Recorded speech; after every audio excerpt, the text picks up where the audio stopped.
Vi har alle ting, som vi ikke vil miste. Derfor har vi lavet Dims.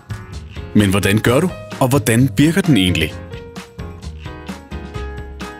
Monter Dims på dit kæreste eje, og husk at sætte den et sted, hvor den ikke er synlig. Bare rolig. Batteriet holder i 2 år. Før du kan bruge Dims, skal den aktiveres på vores hjemmeside. Gå ind på www.dims.dk og opret et brugernavn.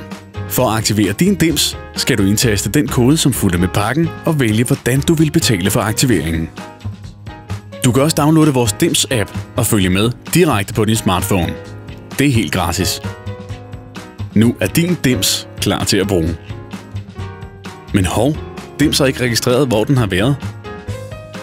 Der går normalt noget tid, før din Dims-enhed viser, hvor den har været, for det meste nogle timer eller nogle dage. Før Dims kan vise, hvor den har været, skal der køre en postbil forbi den. Du skal ikke gøre noget. Det foregår helt automatisk.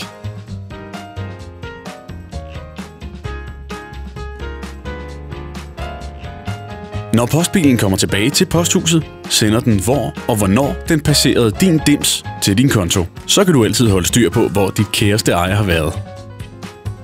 Dims. Mist ikke dit kæreste eje.